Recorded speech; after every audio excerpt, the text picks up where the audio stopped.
his birthday. Sarah interrupts him to tell him she's leaving soon for a business conference in London. She invites him to come with her again, but Charlie turns her down because he has lots of work. Sometime later, Charlie arrives at the CIA headquarters. On his way to the decryption and analysis department, he goes through all the security scanners that he invented and finally gets to work.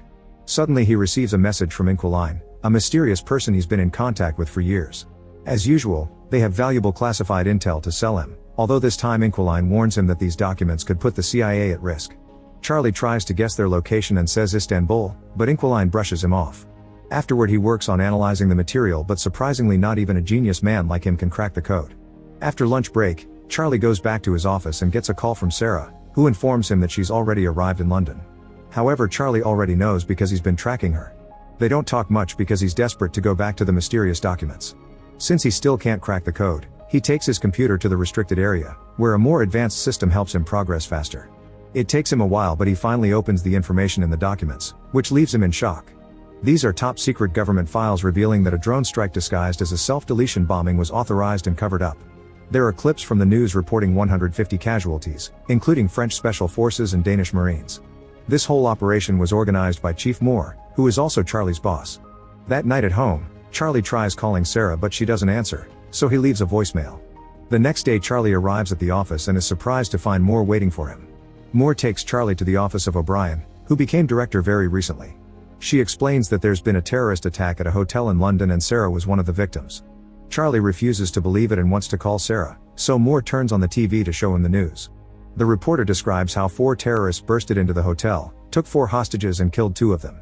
Next, Moore plays the hotel's security footage, which shows all the chaos during the incident and confirms that Sarah was one of the victims.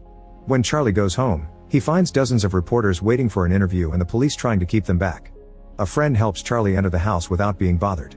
The next day Charlie confronts Moore and Supervisor Caleb because he's very suspicious of what happened. He can't believe the terrorists could have slipped past the thousands of security cameras in London, not to mention they drove into traffic. Moore promises they're investigating, but Caleb sends him home. The following day Charlie goes to the airport to pick up Sarah's body and her belongings. At home, he looks inside the suitcase and finds a gift Sarah had bought for him, which makes him have a breakdown. Tired of being at home, Charlie goes back to work and uses the restricted computer to hack into the security cameras at the hotel and the nearby streets. He puts together a timeline of the events and shows it to his superiors.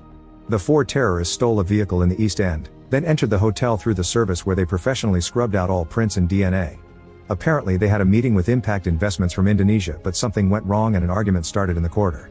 One of the firm's security men got angry, so a terrorist opened fire, killing one of the guards and leaving the other one in critical condition. Hotel security was immediately alerted and they called the police.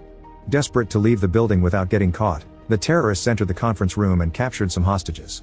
Sarah was taken because she tried to help some of the attendants to escape. Charlie's run voice and facial analysis, so he's managed to get the identities of the 4 terrorists.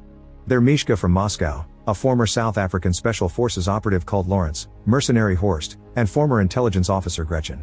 Noticing Caleb's and